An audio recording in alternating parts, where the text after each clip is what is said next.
if your wife and your children know that you absolutely love them and will die for them, and your players and your students know that you absolutely love them, not as a pawn in our giant scheme of what we want to accomplish, but as a team, as a family, as a unit, that they will bend over backwards for you because they know you do the same for them.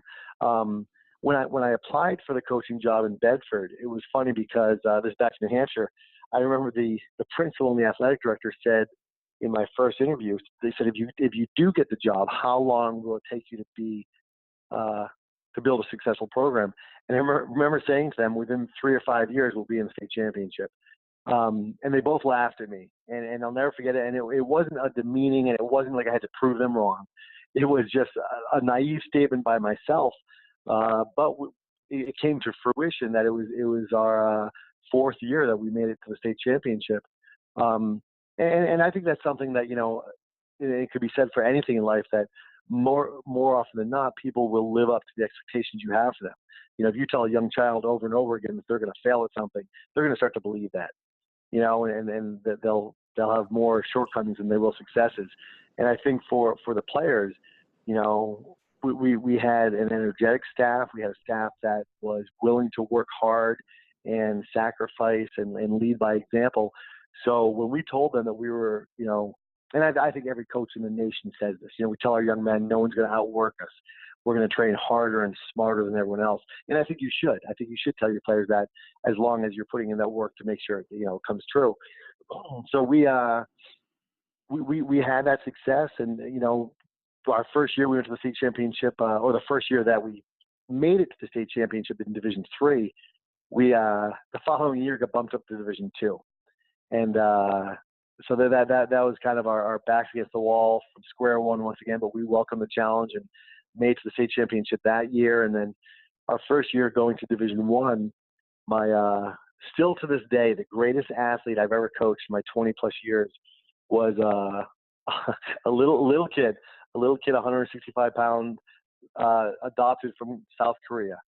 And he had moved into town from the Midwest somewhere, and all the players were talking about this great football player they had heard about. So I was expecting to see some farm bred, sure, 6'2", 6'5", beast of a young man. And it was during spring baseball, so I walked around in the mini gym and asked someone if they knew where this kid Michael was. And they pointed him out, and I thought, oh God, the joke's on me. This kid he's not going to do much. But he ended up he had all the intangibles as far as character and hard work, but he was just explosive. He was a dynamic player. He had a relentless work ethic. And so our first year in Division I, his father came to me and said, hey, Coach, we're being relocated to South Lake Carroll, Texas. And my heart just sank. And I thought, no, Michael was going to be a senior. And he said, well, all these families offered for him to stay, to live with them for the season. I said, yes, please do that. So he said, great, let me talk to my wife, and we'll confirm with you tomorrow. And we knew this family well, and we went to church with them.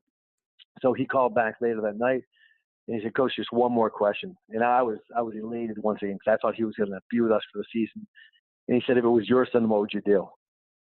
And my heart sank again. And I said, Jim, he's got to go with you. I said, family's got to come first. So we go to Division I, and we lose our best athlete. And then about 3 weeks later, I was this is during the summer, I was coaching in a New Hampshire, Vermont Shrine football game. And our starting left tackle, who was 6'8", about 300 pounds, called to say he had to have double knee surgery. Jeez. So I'm like, oh, you're Wow. kidding me, But so we ended up going to Division I and had great success there. That was our first year in Division I. We didn't make it to the playoffs that year, but I think we ended up, I think it was 7-3 or something like that. And then the following year we made it to Division I.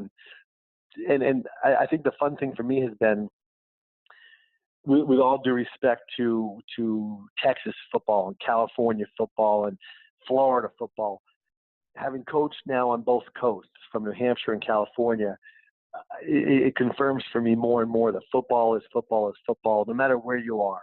You're going to have, certain communities that embrace it more, and certain communities that kind of. I was reading something on Twitter not too long ago that I think it was Chris Ford. I'm sure you follow him as well, but. Yeah. He said there was some town that I didn't. I don't remember what town it was from, but I thought, man, wouldn't that be a great place to live? But in this small community, whenever a child's born, they give them a little toy football whenever a young man's born. And I thought, man, wouldn't that be great? And I'm convinced more kids where I'm coaching now are handed a little toy surfboard as opposed to a football. But it's football is football. I think if you have a passion for it as a coach, as a player, I think you can share that passion and be successful wherever you go. It'll take time always, but that's something I definitely believe.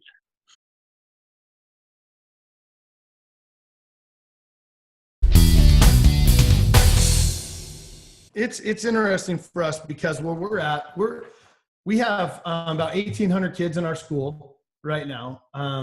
But like everybody else kind of in our area, we're noticing a little dip in numbers. We usually carry somewhere between 100 and 110 kids on our roster, 9 through 12.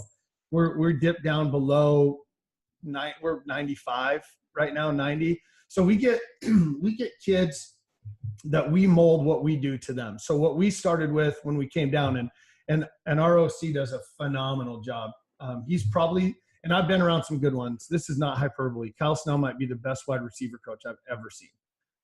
He is cutting edge with what he does. He's always reflective. And the way he runs our offense is adapting to the kids that we have.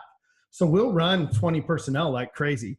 And then we'll turn around the next year and be in only trips and 2x2, 10 personnel. And then we'll turn around the next year and be in 2-back again. We like to say that tight end in our program is invite only, and only one kid has been invited in the last 5 years. So we'll see how that goes.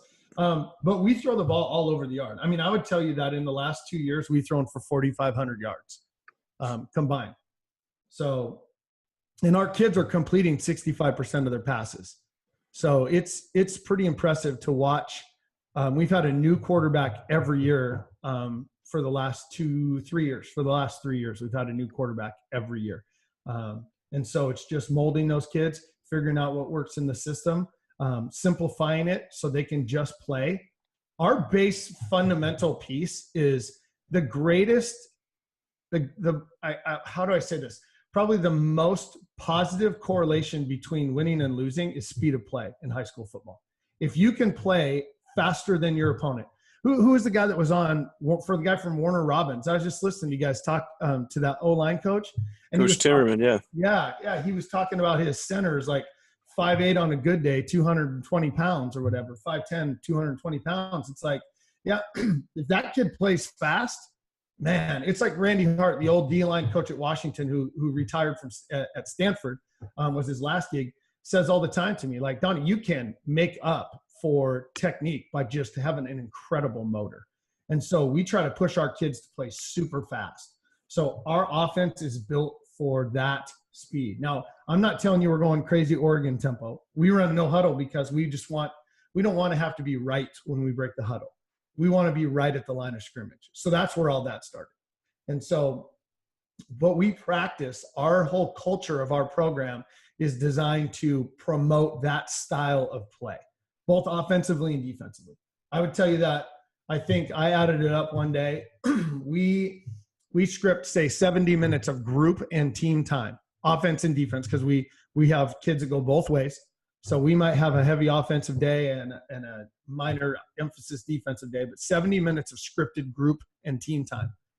Our goal is to run 160 to 180 plays in practice.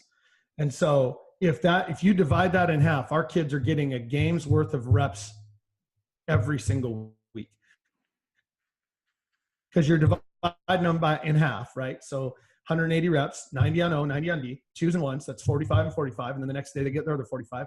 They've repped an entire game. So when they show up on Friday night, we just cheer them on. Just cut them loose and let them go. Wow. And that's what it's got to be for us. Awesome. And I've had, on the defensive side, I've had the hockey mentality for a long time. You find a couple goons that beat up the better players on the other team and we win. I'm kidding you. That's not true. I just wanted to see how far I could go with you guys on that. Well, I was going to say Goon is one of my favorite movies of all time, so I was just going to play along with it. I was just going to pretend like I knew anything about hockey. Well, I don't know anything either, but I will tell you this. I love the line change idea. I love that guys go out there and skate their asses off, and then a bunch of other guys just jump on the ice and take over for them. I love that idea.